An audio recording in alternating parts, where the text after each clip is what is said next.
जिसका मन करुणा से भरा होता है दूसरों के प्रति और भाव अच्छा होता है, उसका भला होता है हर समय।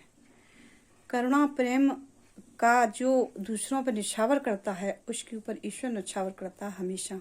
इसे ध्यान रखना, क्योंकि जिंदगी में इंसान को सहूलियती, धैर्य और अच्छापन बहुत कम लोगों में मिलता है, क्योंकि क्रोध की ज्वाला इंसान को बुरा बना देती है। अंदर से बुरा होता है या नहीं होता है वो ईश्वर जाने, पर उसकी क्रोध बहुत बुरी चीज़ है। और शांत रहना बहुत अच्छी चीज़ है। कहते नहीं है कि मीठे बोल से आदमी अच्छा कर लेता है। कभी किसी ने देखा होगा आपने कि मन का भाव आदमी प्रकट करता है, पर मन का भाव इंसान के प्रति प्रकट करता तो है। और जो अच्छा इंसान है उसको आजकल कलयुग है, देख नहीं पा रहा कोई कि अच्छा इंसान कौन सा है। एक तो सभी लोग एक जैसे दिखते हैं कलयुग में, पर लेकिन ऊपर वाला अच्छे के लिए अच्छा भेज देता है। हमेशा ध्यान रखना, उसके साथ में कभी गलत नहीं होगा। अगर उसने किसी इंसान को धोखा नहीं दिया है और अपनी वाणी से किसी को बुरा नहीं बोला है और उसका अहंकार नहीं है उसमें, तो उसका कहीं बुरा नहीं होगा। उसका कर्म अच्छा हो, ईश्वर का जप चल रहा हो उसके मन में, तो कोई उसका कुछ नहीं बिगाड़ सकता। सब अच्छा होगा, उसमें अच्छा ही है, कोई बुरा गुण नहीं है।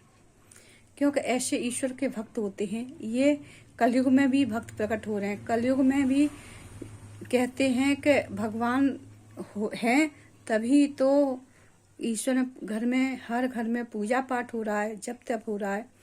पर बुद्धि इंसान की इस तरह से नहीं है कि कलयुग बहुत जल्दी बुद्धि को अपनी तरफ खींचता है, अच्छाई की तरफ नहीं जाना देता, बुराई की तरफ खींचता रहता है कलयुग।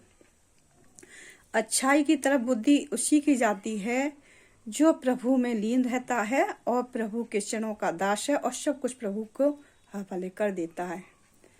तो ऐसे ईश्वर को हमेशा भक्तों की रक्षा करता है ईश्वर, और भक्तों की सबकी रक्षा करता है। पर लेकिन जो कुछ भक्त ऐसे हैं कि वो भगवान के ही आश्रित है, उनका जो भी है सब ईश्वर का है।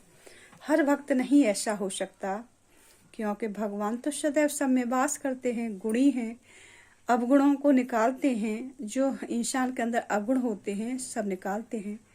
और भगवान प्रेम और करुणा का अवतार है, ईश्वरी करुणा का अवतार हो सकता है। इंसान में है करुणा के अवतार बहुत लोग, तभी इंसानियत के नाते कुछ न कुछ कमी होती है उसमें।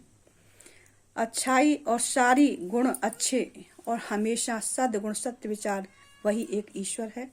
ईश्वर की कल्पना करना भक्त का काम है। भक्त ईश्वर के साथ हमेशा रहता है, हाथ पकड़े होता है। Radhe Radhe. Subscribe, view, follower बढ़ाते रहें और कमेंट में बताएं आपको मेरी वीडियो कैसी लगती है। सभी देशवासियों को राधे राधे।